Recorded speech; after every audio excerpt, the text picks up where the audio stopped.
Missões FM. Boa tarde, Nova Contagem, região.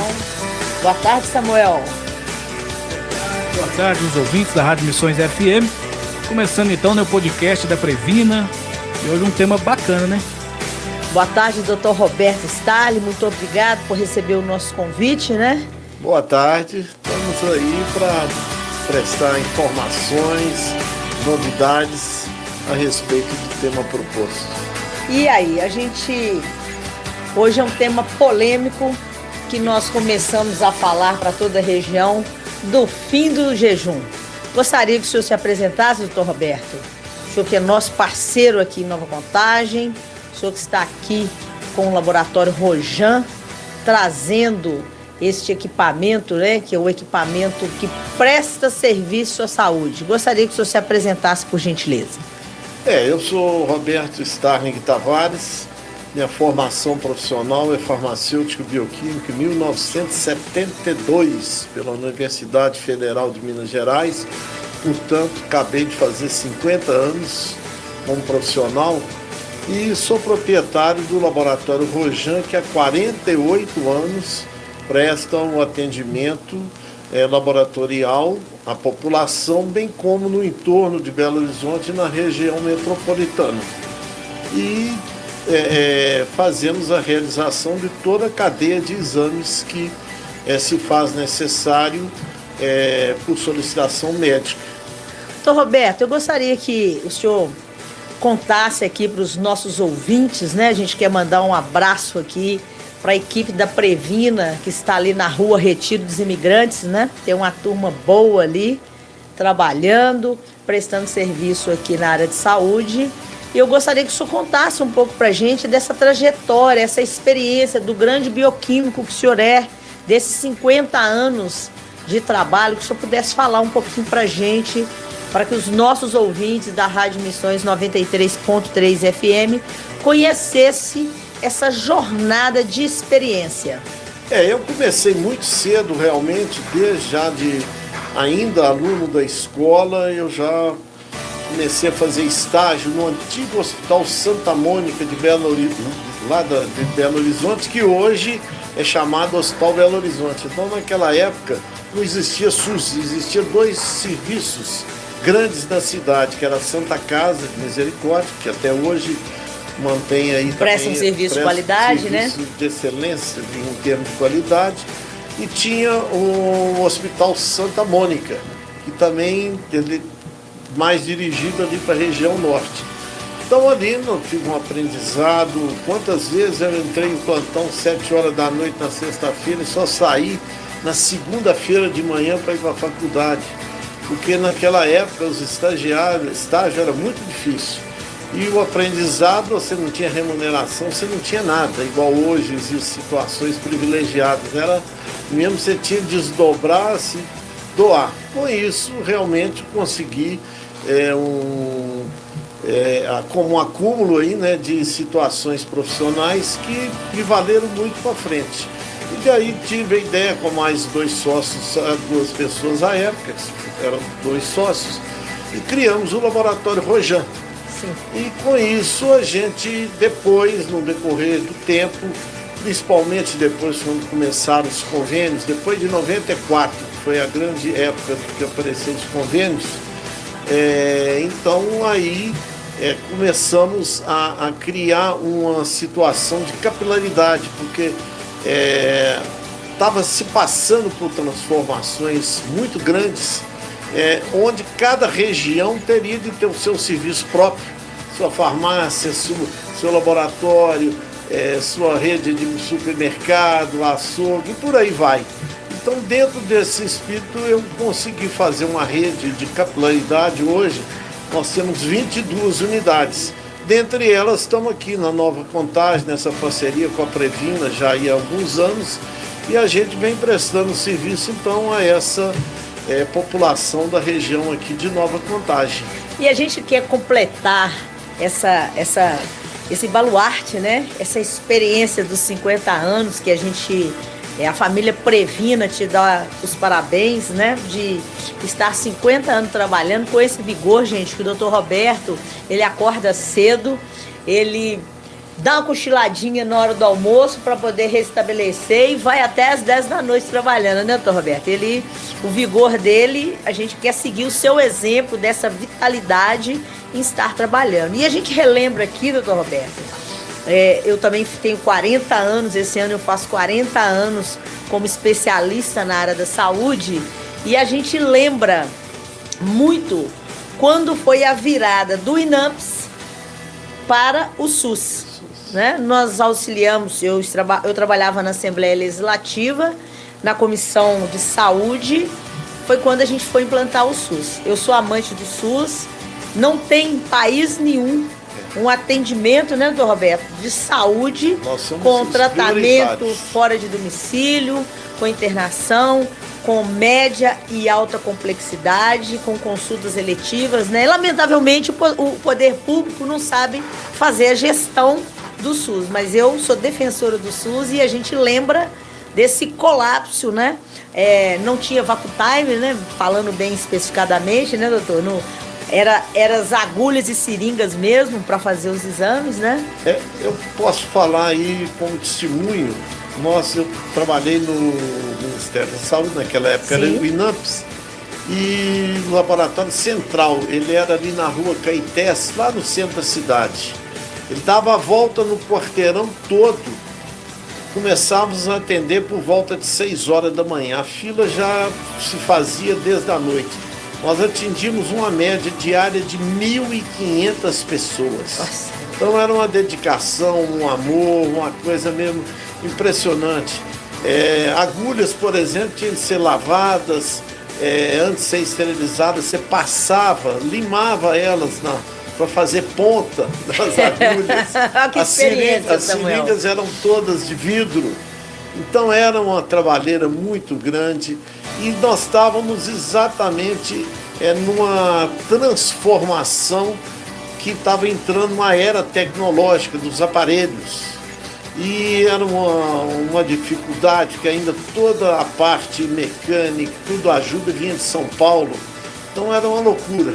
Mas vencemos e o SUS realmente eu também considero particularmente como integrante, me aposentei pelo Ministério da Saúde, fui coordenador do setor de urinálise, que é o setor de urina. Nós atingimos uma média de 1.000 urinas por dia. Então aquilo era preparado, dividido para os profissionais para ir para o microscópio para liberar o resultado. São coisas maravilhosas. Hoje você faz um exame desse aí, em 1 minuto, 2 minutos você faz o exame. É a alta tecnologia que hoje prevalece. E essa experiência que a gente quer trazer para os ouvintes aqui. Dizer de como era antigamente, né? Exato. E como a coisa evoluiu. Hoje você vai fazer um hemograma, você tem um equipamento que coloca 500, 1.000 hemogramas por minuto, né, doutor? Hoje tudo gira em torno de aparelhagem. E, exemplo, o hemograma, eu tenho um aparelho que faz o exame hoje em 30 segundos. Pois é. Isso é a tecnologia que a gente quer falar para você, ouvinte de Nova Contagem, para você morador da região, né? Não só de Nova Contagem, mas de toda Minas Gerais. O Rojan tem 22 laboratórios hoje. E a gente está trazendo essa experiência e esta confiança para você que precisa de complementar o diagnóstico. E nós vamos para o nosso tema central, que é o término do jejum. Doutor Roberto, a gente gostaria que o senhor fizesse, que a gente vai te fazer a primeira pergunta, né, o primeiro bate-papo, de qual é o tempo correto de jejum para esse tipo de exames, para os exames de sangue. Vamos começar pelo hemograma. De uma maneira geral. Não, de uma maneira geral, porque eu acho que se faz necessário. O problema do jejum é um problema, antes de tudo, cultural, que vem desde muitos e muitos anos, que o chamado hoje estado virtual, o jejum, que você não está em nenhum processo de metabolismo de algum alimento, que seria o estado nobre para você realizar o exame. Mas isso por quê? Porque naquela época você não tinha uma especificidade de um determinado exame. Então você tinha muitas impurezas que eram captadas Então você não chegava a um índice que você tem hoje, que você chega de 99%, quando você está dosando uma glicose, quando você está dosando uma ureia. E essa substância ela está lá no meio de um conteúdo todo que é o nosso sangue. Sim. Então você consegue hoje ir lá e buscar. Então no decorrer do tempo, principalmente, né, o problema maior seria para quem tem colesterol, triglicérides alto, porque o sangue fica turvo depois quando você faz o processo de centrifugação, né? Faz o processo, então você fica com aquela turbidez que acaba interferindo na leitura que era feita por colorimetria, então turvava, então por isso que se fazia necessário no decorrer do tempo, com a eficiência da altíssima tecnologia que se tem hoje e de todos os exames estarem hoje sendo realizados, você tem um aparelho lá que ele faz 300, 400 hemogramas por hora, por exemplo. Sim. Então é uma altíssima produção e com altíssima qualidade. Confiabilidade, né? Além de você ter também os testes controle para você passar. Então, no decorrer do tempo, por isso que o jejum está acabando. Então, tem muito... E o jejum sempre ele traz um estresse no paciente. Pô, vou ficar 10 horas em jejum, como é que eu vou fazer? Não posso tomar água, não posso... Ele fica meio traumatizado. E hoje, exatamente, tem determinados exames que ainda se faz necessário um jejum especial. Mas na maioria hoje já não tem essa necessidade. Então a pessoa sai ali do consultório, o médico já vai ali na recepção do laboratório e cadastra e faz seus exames lá agora. Quer dizer, a pessoa toma um choque muitas vezes, que ela não estava preparada para aquilo. Ela começa a lembrar da agulha, né? Exato. Ela começa a lembrar da agulha, ela lembra do garrote, que é aquela mangueirinha que se coloca. Borracha, mangueirinha borracha que coloca no braço. E aí, se a colhedora não tem habilidade, vai tomar mais que 2 picadas e já cria, né? Isso hoje é mais aceito. Já cria um medo, né? Então, com isso, a pessoa fica livre daquele momento e às vezes, se o médico ainda solicitou um exame parasitológico, um sangue oculto, que hoje é um exame de grande valia, né, para um diagnóstico médico, então aí ele leva depois as fezes e urina no outro dia para o laboratório, mas o sangue, que é o grande trauma, hoje já praticamente não se tem mais o estado virtual. Existe um exame que chama glicose pós-prandial, 2 horas após a refeição ao almoço, que é uma refeição pesada.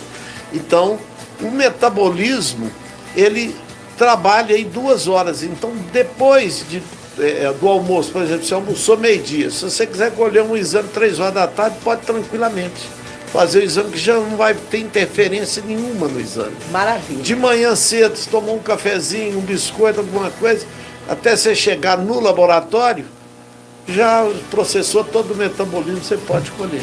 Pois é. Eu não sei se vocês sabem, vocês que são ouvintes aqui da Rádio 93, não sei se o senhor sabe também, doutor Roberto, eu já tive também 3 laboratórios, então a gente vivenciou isso aí, de estar na correria, na época do BIP, de precisar de passar um CPK e a gente ter que correr, eu tinha um laboratório dentro do hospital, e a gente tinha que correr para outra unidade para poder, só na outra unidade que tinha aquela máquina, então a gente conversa com essas épocas. E tem uma pergunta aqui da ouvinte Maria do Carmo, está aqui querendo que o senhor possa responder para ela. Ela está pedindo que é o seguinte, a gente classifica os exames como sangue, fezes e urina, né? Certo. São as 3 classificações de exames laboratorial. Correto. E aí ela pergunta aqui, todo exame de sangue precisa de jejum? Não, é isso que eu acabei de falar. Normalmente, hoje, quando o exame contém, os exames, o pedido, contém ali glicose, a gente dá uma orientação, não precisa do jejum de manhã, tomou um cafezinho, um lanche, vai chegar no laboratório às 7h30, 8 horas, 9 horas, pode fazer a coleta. Agora, isso também vai muito do médico, que ainda... Isso está numa transição, porque os médicos ainda vêm, muitos médicos vêm lá da cultura lá atrás, ainda estão nessa transição de observação, verificação. Mas já existe, por exemplo, o Hospital das Clínicas aqui em Belo Horizonte fez um trabalho muito bonito há 2, 3 anos atrás, quando exatamente endossou toda essa proposição de não se fazer mais necessária a presença do jejum. Isso hoje é aprovado pela Sociedade Brasileira de Análises Clínicas, Sociedade Brasileira de Patologia Clínica, de Endocrinologia, de Cardiologia e de Diabetes. Todas essas sociedades atestaram já exatamente a capacidade que existe hoje dessas metodologias de não deixar ter interferência no resultado. Então, aquela história, né? Qual o tempo correto de jejum para exame, se é 4, se é 8, se é 12, cai por terra. Cai por terra, porque você vê, a própria nutrologia vai no médico, por exemplo, ele vai estar te montando um esquema de alimentação de 3 em 3 horas. É o que a nutrologia se baseia. Então, basicamente, uma coisa já está contradizendo a outra. Então, e hoje, assim, alimento, claro, se você for pegar um torresmão aqui agora, uma feijoada, aí é diferente, que aí é uma carga muito grande. Mas nessa nossa rotina do dia a dia, já não 2 horas, 1h30 de um possível jejum já ajuda demais. Porque aí você também pode ter a tratativa do exame de urgência. Ninguém vai no exame de urgência na hora que o médico pede, ninguém vai te perguntar se você está em jejum ou não. Quer dizer, quer ver o metabolismo ali naquela hora. Entendo. E aí eu quero mandar um abraço aqui lá pro Lucas, da GM Net, né? Abraço pro Lucas, isso. Parceiro nosso, que está aqui junto com a Previna, né? O Lucas, que distribui a internet aqui na região de Nova Contagem, uma empresa jovem que está ajudando a levar a saúde, a levar o Laboratório Rojan, a levar a Previna em cada estabelecimento. Eu gostaria que o senhor falasse aqui que a dona Antônia, lá da VP1, está nos perguntando aqui. O senhor só pode falar quais os exames que são mais comuns, que não precisam de jejum? E depois, quais os que precisam de 8 horas de jejum? Olha, por exemplo, eu sei que o coagulograma, né? A Fabíola perguntou a mesma coisa aqui. Eu sei que o coagulograma, né? O hemograma, dá uma lista assim de nomes populares. O hemograma, coagulograma, ureia, creatinina, sódio, potássio, hormônio, T3, T4, TSH, transaminase, quer dizer, os exames aí de perfil hepático, nada disso hoje tem jejum obrigatório. Pode muitas vezes, volto a falar, que é uma decisão médica. Sim. Ele autoriza, tenho locais que a gente trabalha onde colhe sangue o dia inteiro, na parte da tarde agora colhe sangue normal para a execução de exame. Sim. Então isso demonstra realmente toda essa realidade, entendeu? Então, volto a falar, uma glicose, a glicose no máximo 2 horas, depois de 2 horas já é suficiente para fazer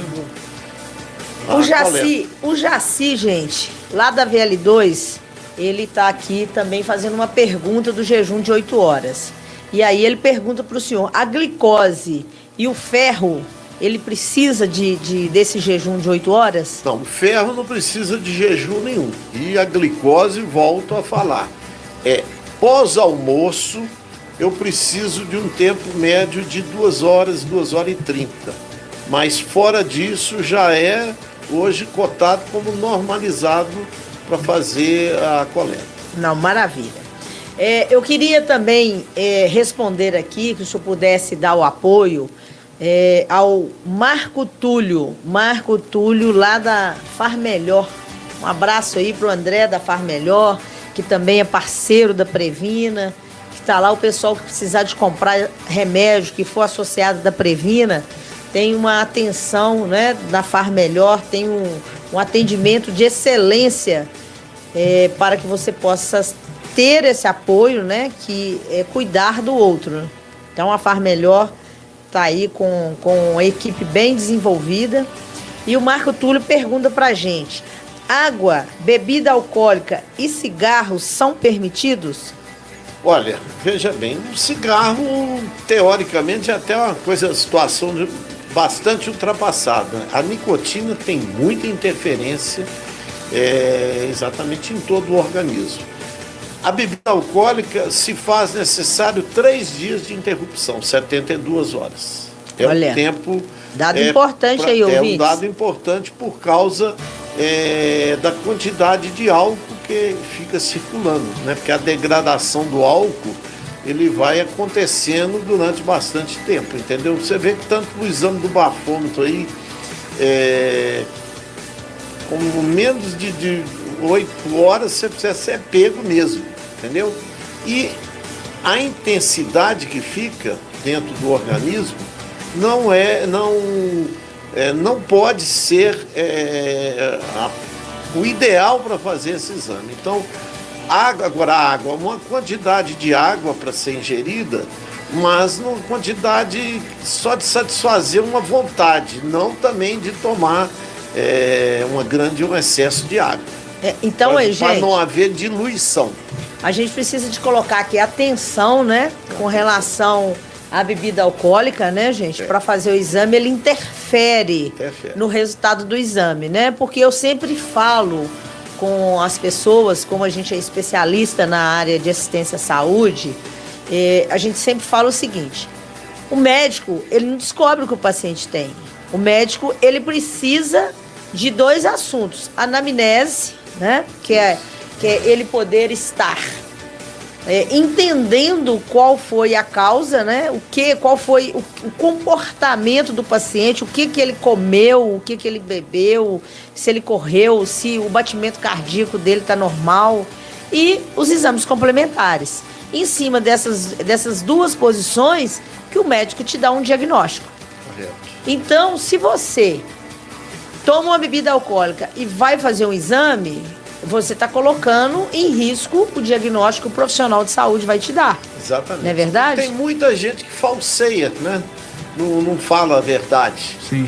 Então, é uma outra coisa, um outro fator, aí depois às vezes dá um exame com resultado dúbio laboratório, através do controle de qualidade, ele precisa de conversar com a pessoa, faz a ligação, você acaba ali com um jeitinho, conversando, eu ontem... 10 horas da noite, comi um pé de porco. Aí não tem jeito, né? Aí não tem jeito, né? Aí é pesado. Entendeu? Nem se colocar um limãozinho, tomar um sal de fruta, né? Não tem jeito. Vai ajudar. Então são essas situações pertinentes que às vezes a gente... Mas na maioria das vezes as pessoas estão bem conscientizadas já, felizmente, e absorvendo essa ideia da ausência do jejum, que vai ser com o tempo mesmo, que essa cultura vai modificando. Olha, a dona Maria do Carmo, lá da Igreja Batista, da IBC, está fazendo uma pergunta aqui referente ao exame Papa Nicolau. Ela fica, assim, preocupada, né? Ela está me perguntando aqui, que o médico colhe um exame, coloca desse jeito que ela colocou aqui, coloca uma lâmina dentro de um vidrinho e ela não tem a confiança de como que é feito o pós. O senhor poderia explicar para os ouvintes aqui da Rádio Missões 93.3, né, e para todos os nossos seguidores da internet, do Saúde Benefício Previna, seguidores lá do Laboratório Rojan e seguidores aqui da rádio, né? Acho que essa informação é uma informação bem pertinente, né, Samuel? Sim. O Papa Nicolau é um dos exames mais antigos, né, na existência, na história da medicina. Toda mulher tem necessidade de fazer e periodicamente para fazer uma avaliação uterina, né? Fala o tempo pra gente. Qual que é o tempo? Seria o ideal, igual hoje, a mamografia, que está sendo um ano, ela já está passando para mais ou menos 8 meses. Já está passando mais ou menos para 8 meses. Como da mesma forma, o ideal seria se pelo menos 2 vezes por ano a pessoa fizesse o chamado exame preventivo. Sim. Que é para você pegar no início ou antes de acontecer alguma coisa. E o Papa Nicolau, então o médico faz ali aquele raspado, pega o material, passa na lâmina, espera secar, depois coloca dentro do vidro ali que tem um líquido conservante, que é um líquido de transporte. Chegando ao laboratório, vai se processar toda uma coloração específica que depois vai ser verificada a nível de microscopia e sai o laudo. Para verificar se a mulher está com câncer tá, de colo de ali útero tem ou uns não. graus, né, de 1 até 4, que exatamente ali aí é o laboratório que fornece esse diagnóstico para o médico, e o médico hoje também ainda tem muito mais recursos, principalmente através do ultrassom, né, que faz todos os exames. Olha, então, essa informação é importante, né, Samuel? Aí agora vem a utilidade pública, para a gente falar para as nossas colegas, né, para as mulheres, para as moradoras, para você que é aí da igreja, para você que está no supermercado, para você que trabalha aí no restaurante popular, na regional. A gente quer mandar um abraço aqui, são várias pessoas que estão se posicionando aqui, de dizer da importância de fazer o exame Papa Nicolau. E o Papa Nicolau faz aqui, né? Pode trazer também, aqui pode trazer. No Rojan. Gente. É o ginecologista que faz a coleta. Sim. Faz a coleta, entrega para a pessoa. Então ela está bem tampadinho, não há vazamento nem nada, aquele frasco, leva no laboratório e o laboratório faz todo o processo de encaminhamento. E o Rojan, gente, está aqui na rua Retiro dos Imigrantes 640, isso, em frente ao BH, né, para realizar. A gente tem mais uma pergunta aqui, doutor Roberto, do Ronaldo. O Ronaldo é motorista lá da Transrefer. E ele quer que o senhor dê uma explicação do exame toxicológico. Né? Ele está dizendo aqui que para renovar a carteira, que a empresa sempre pede esse exame, que ele não entende desse exame. Só poderia falar para os ouvintes aqui. Agora, inclusive, parece que a partir de sábado agora, se não me engano, 1º de julho, vai ser obrigatório, retornou de novo, obrigatoriedade agora não só para os trabalhadores em caminhões, né, para os motoristas profissionais, vamos dizer assim, para todos. Sim. Porque realmente o uso de drogas infelizmente, vem aumentando cada vez mais e trazendo mais perigo para toda uma comunidade, uma população, principalmente quando vai pelas estradas, né? E o exame hoje é de uma altíssima tecnologia e especificidade também. Ele é colhido sempre em duplicata e corta pelo fio de cabelo, pela raiz. Se a pessoa fez uso de uma droga, até um período de 90 dias, 120 dias, acusa o registro. Então, colhe-se ali em de forma dupla, aquilo é embalado na frente do cliente, no laboratório tem a pessoa que assina e tem o próprio cliente assina no lacre também, e isso aí para se processar. Então existe, se houver a necessidade, tem sempre guardado uma segunda prova. Olha, a gente fala aqui de temas importantes, de grande valia, de utilidade pública, né? Para a gente poder fazer esse esclarecimento. E a gente quer dizer o seguinte: quando o motorista fala assim, eu tomei um rebite, é uma droga também? O que é isso, doutor Roberto? Explica para nós. Porque às vezes o ouvinte entende que droga é só a cocaína, a maconha, não, né? O crack, né? Eles entendem isso. Eu queria que o senhor aprofundasse isso pra gente, dizendo quais são as outras drogas que pegam no exame toxicológico. O rebite, o chamado rebite, também é um processo muito antigo, que existe muitos anos, que é o uso inadequado das anfetaminas. Né? Então é anfetamina. Então, anfetaminas, e é uma medicação controlada, esse negócio todo, e aquilo eles vão usando para quê? Para espantar o sono. Nossa, que perigo, hein? Tomam café, tudo que possa.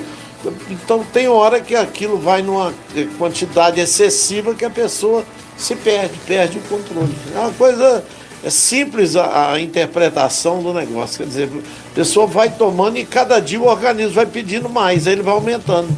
Nossa, é viciante, então, né? Fica viciado.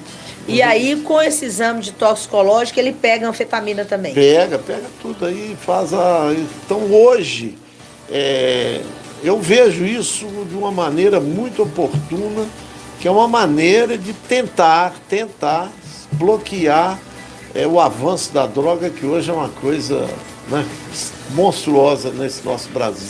São vidas que estão sendo ceifadas, né? É uma covardia. Agora mesmo, a gente descendo a João César, a gente viu um acidente de 2 motos, 2 motoqueiros lá, a gente não conseguiu entender, né? E aí, com essa excessiva carga de trabalho, as pessoas estão numa loucura, né, de tempo. Resolver logo as coisas, né? De querer resolver, e a gente às vezes precisa de dar um passo para trás, né? Aí uma outra situação, realmente, a exaustão da pessoa, o limite. A pessoa precisa de você ver, o cara trabalha muito, quantas vezes a gente vê, às vezes você está num restaurante à noite, e o cara trabalhou o dia inteiro, tá ele lá à noite já fazendo entrega no emprego, né? No food aí, da vida aí, nos negócios aí, entregando. E ali vai pela madrugada, no outro dia começa cedo. Não tem saúde que resista. É de grande valia esse pertinente aí do senhor. E a gente quer que o senhor dê uma explicação também, porque tem exames que precisam de ser colhidos, né? O exame chamado coxofemoral. Que tipo de exame é esse? Está sendo a dona Marília, lá do posto de saúde do IP. Ela está fazendo essa pergunta para a gente aqui. Ela foi levar a criança dela para fazer um exame e o profissional falou assim, não dá para a gente colher pelo braço, pela veia, por scalp, né? Vai ter que ser coxofemoral. Dá uma explicação. Essa coleta é uma coleta realmente que tem de ser feita por uma pessoa competente, com muita prática, porque você está colhendo o sangue exatamente na artéria femoral, né? Então, essa coleta, às vezes mal feita, pode gerar um pequeno coágulo que pode ficar ali e gerar problemas futuros, mas realmente não pode ser uma aventura de quem não tem experiência, porque é uma artéria de grosso calibre e você tem de fazer a coleta, porque a pressão do sangue é tão grande que o próprio sangue empurra o êmbolo para cima. Sim. Então tem que ser uma ação rápida, geralmente conjugada com uma pessoa ajudando. Você pega, na hora que você termina, pega a seringa, entrega a pessoa para ela fazer a distribuição, e você tem de vedar ali com a mão bem firme, o algodão seco, bem firme ali. Na artéria, então? Na artéria femoral. Aí a calibragem é maior, né? Maior. A pressão do sangue é maior, muito né? grande. Então, realmente não pode ser qualquer pessoa se aventurar nisso, não. Tem que ter uma experiência muito grande para fazer essa coleta. E para criancinha, então, é muito utilizado em berçário, apesar de hoje também outras tecnologias que já não se faz necessário, mas das criancinhas, então, tem criancinha que você punha na palma da mão e ali, quer dizer... 6 meses, né? 6 meses, você punha ali a mão para sentir, né, o toque ali, você pulsar e fazer a coleta. Então, pós-coleta, que é muito perigoso para não deixar dar coágulo nem nada, e esperar vedar bem para depois liberar a criança. Isso aí. Ou o adulto. Samuel tá com uma pergunta ao vivo aqui, né, Samuel? Tem uma pergunta aqui da Lourdes, né? Vamos ouvir aqui. Boa tarde, Carla. Qual o tipo de exame que não precisa de jejum? Aqui é a Lourdes. Ô Lourdes, um abraço para você, muito obrigado pela sua participação no nosso podcast com saúde, né, da Rádio Missões 93.3, e a gente vai passar essa resposta aqui pro Dr. Roberto, que é bioquímico, que é especialista, né, que tem 50 anos de experiência aí. Olha, Lourdes, boa tarde, um prazer estar te atendendo aí, te respondendo. Mas hoje, exatamente, devido às altíssimas metodologias existentes que conseguem não captar interferências que antigamente se captava, então cada dia mais vai aumentando a quantidade de exames que não é mais necessário o jejum.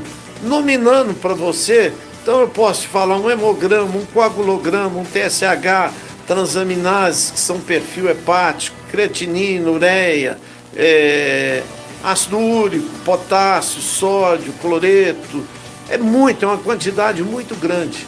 A glicose ainda tem barreiras culturais que estão sendo vencidas no decorrer do tempo. Então, se a pessoa, por exemplo, for uma pessoa já diabética, aí talvez se faz uma necessidade maior de uma forma de acompanhamento diferente. Mas na rotina, até uma glicose, depois de 2, 3 horas de alguma refeição, pode fazer colher normalmente. Eu tenho locais por unidade, posto de coleta, que colhe a tarde inteira, colhe aí a partir de 2 horas até 4, 5 horas da tarde, entendeu? O médico, ele está muito consciente, sabedor e ter muito conhecimento que a necessidade do estado virtual, que seria a ausência de metabolismo, já não se está fazendo mais necessidade, devido à altíssima tecnologia hoje de captação dos exames. É muito específico, a palavra correta é especificidade. Então, ele é específico. Você imagina um copo d'água, você vai lá dentro, em qualquer parte, você pegar, você faz com uma pipeta, aspira. Então, se você puser junto com o reagente que vai fazer a dosagem da glicose, ele já vai ali específico.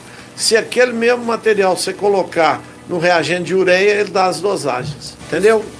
Muito obrigado, Dr. Roberto. Dr. Roberto, a Ângela Maria, lá do bairro Recreio, ela está aqui pedindo fazendo uma pergunta. Crianças e gestantes precisam de fazer jejum, né? Porque a gente falou de uma forma geral, e ela está aqui falando sobre criança, né? E jejum. Olha, as crianças também praticamente já está totalmente abolido o jejum, a não ser em casos muito específicos. Volto a falar que tem às vezes algumas doenças, algumas situações em que há necessidade ali de uma pesquisa, de alguma coisa, então age de outra forma. Mas na rotina, criança e também a gestante, inclusive hoje, ela faz um dos exames dela, que é o teste oral do destrozol, para ver exatamente a situação de aumento de glicose, porque é muito comum às vezes aparecer uma diabetes na gestante.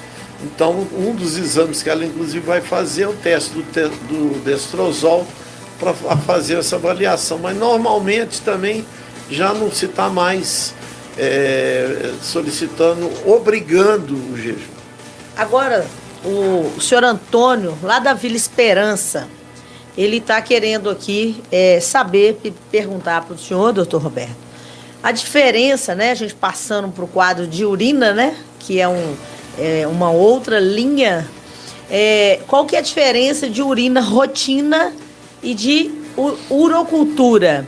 E qual que é os cuidados, o preparo para que tenham um bom resultado no exame de urina?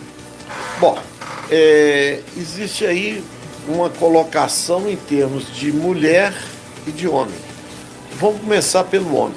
O homem, exatamente por ele ter um canal da uretra, né, devido ao pênis, e ali, se a pessoa, e não é estéril, né, então pode haver contatos com bactérias, com fungos, e às vezes, então, quando vem aquele primeiro jato urinário, ele vem com um carnegão, vamos dizer assim, que o povo conhece bastante.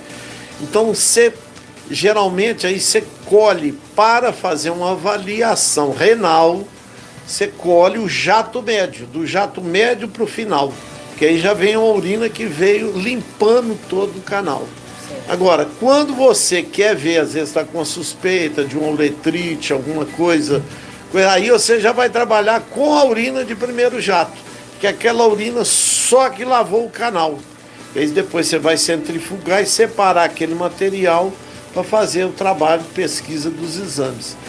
A mulher, exatamente aí pela proximidade vaginal, então tem que ter muito mais cuidado e fazer uma higiene mais rigorosa para exatamente não haver também interferência. Então deve-se fazer uma higiene rigorosa, despreza o primeiro jato e colhe o jato médio.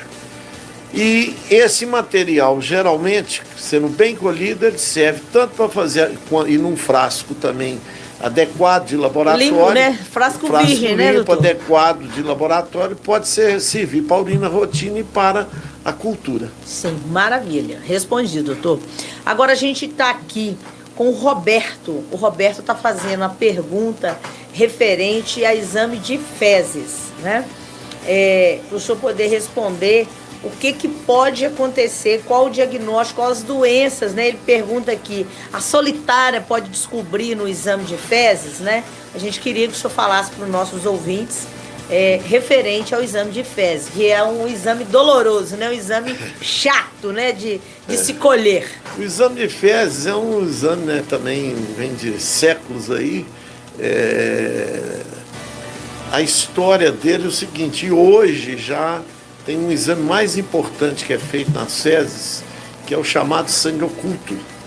Porque a detecção de um sangue oculto e visualmente o material que tem a cor marrom, né?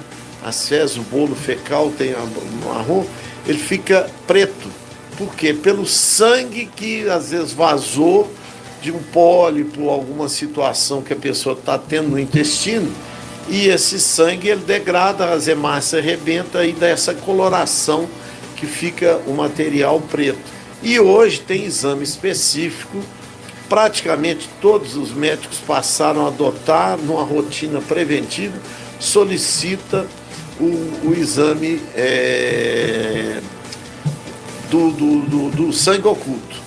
O parasitológico é o antigo, onde você tem aí todo tipo de verme, ainda tem a chamada xistosa, né, que é o Schistosoma mansoni, o Ascaris lumbricoides, tênia, tem vários aí, são os mesmos parasitas, mas hoje já existe aí medicamentos adequados que são tratamento. Então, com uma dosagem que você toma, você já consegue fazer a eliminação. E aí tem também casos específicos, por exemplo, de uma giardia. Então, mas hoje essa parte ela já está sendo mais dominada devido à existência de medicamentos que uma medicação faz uma limpeza geral. Então, hoje o quente mesmo, vamos dizer em palavras normais, é fazer o sangue oculto. Esse é que é o grande perigo. Não pode, ele tem que dar negativo. E a gente chamando atenção, né, para os ouvintes, a gente vê aí o número de câncer que foi aumentado, câncer de intestino, 53%. A gente tem aí Preta Gil, né? A gente tem vários artistas aí, várias pessoas renomadas e novas que antes precisavam de... não se preocupavam com esse exame de fezes e sangue oculto, que é o básico, que é o primeiro exame, né, doutor? Exatamente. E a mesma coisa com relação aos vermes, né, gente? A minha avó falava todo ano, tinha um período das férias para dar o ivermectina pra gente. Então a gente não passava umas férias sem tomar o remédio para verme. Então, assim, eu acredito que foi de grande valia, doutor Roberto. Quero agradecer sua presença aqui no podcast Com Saúde, junto com a Rádio Missões. E nós queremos trazer isso aqui para Nova Contagem. E dizer para vocês que todos esses exames vocês podem comparecer aqui na nossa unidade, né, doutor Roberto? Que a gente está aqui. O telefone, quem quiser saber mais de preço, é o precinho menor que tem em Contagem, é aqui na Previna, né? No telefone 3356-1479. Está lá a Previna para te atender e o Laboratório Rojan para te trazer essa confiança, né, no diagnóstico da sua saúde. O nosso compromisso aqui é cuidar do outro, né?